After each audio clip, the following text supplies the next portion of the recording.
do you guys recommend people to just starting out? And I always like to get the opinions of other people because I don't always have the answers. You know what I mean? And my answer might be I like to be the dumbest person in the room. You know what I mean? Like how do you tell people how to start and like I guess what kind of advice would you give to somebody that says, hey, you know what? I got a couple bucks to spend. I'm looking to get into Amazon. This is what I'm going to do. For Amazon specifically, I would say probably RA is a good start because you have everything in front of you. It's all about the research. You can search up products obviously because they're right there on the shelf. Kind of get used to the game before you start kind of expanding into other things. Yeah, I think so too. I mean, did you ever dabble in books at all?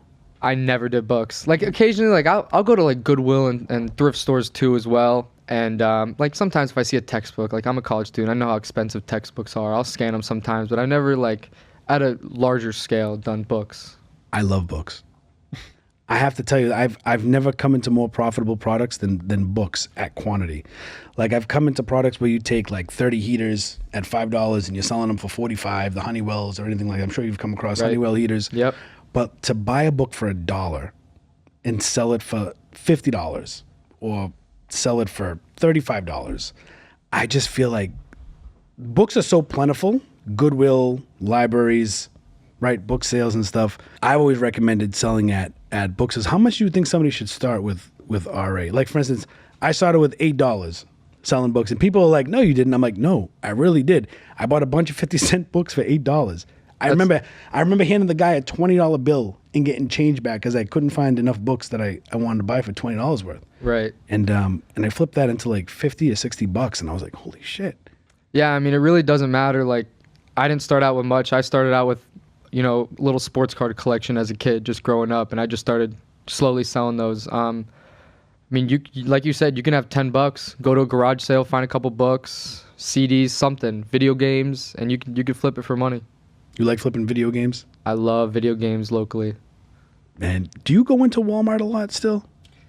It's hard. It's hard nowadays, especially like there's been some updates on BrickSeek. They don't tell you like the quantity in store now and stuff. So it's hard. But if I'm passing a Walmart, it doesn't hurt to go and look at the clearance section, see what's out there.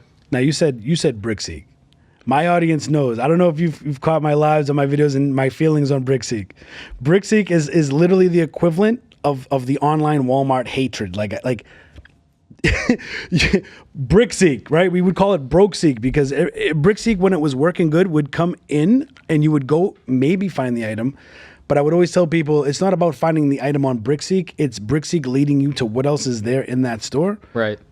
But like, you still use BrickSeek. I will use BrickSeek mainly, I'd say about 95% for Lowe's and Home Depot now. Now, Lowe's and Home Depot, do they still update their...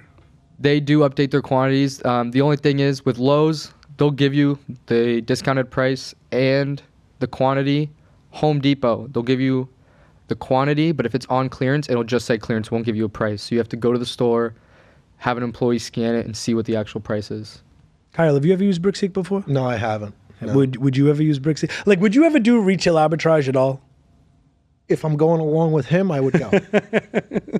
He doesn't know much about it. Yeah, I've never done it myself.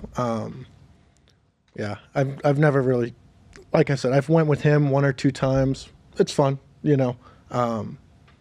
but for me, like I know how you asked, like, or for yourself, you started with $8. If you wanted to get into like the wholesale side of Amazon, it's going to be a little bit more expensive because of the amount of quantity that you have to buy. So now, do you have an MQ? Like a minimum quantity to? For some things, but for what we've noticed is when we're selling to Amazon sellers, they want to take it all, because then what's going to happen if we give you 3 pallets of something and we have 3 pallets left over, we're going to sell that 3 pallets to another Amazon seller, and you guys are going to be competing on the same price. So what we've seen is that they want to take it all anyway, and that's how we can also give them the best price that we can. So you say, hey, I have 500 units of this at this price, and they'll just swoop in and just be like, all right, I'll take it all. All of it, yeah, because we've seen like people that has only taken half the quantity, and then another Amazon seller that takes half the quantity. And then the next thing you see, we go check the Amazon listing, and the list price is so much lower because they just keep trying to undercut each other. So that's why what we've seen now is the Amazon sellers, they're buying it all.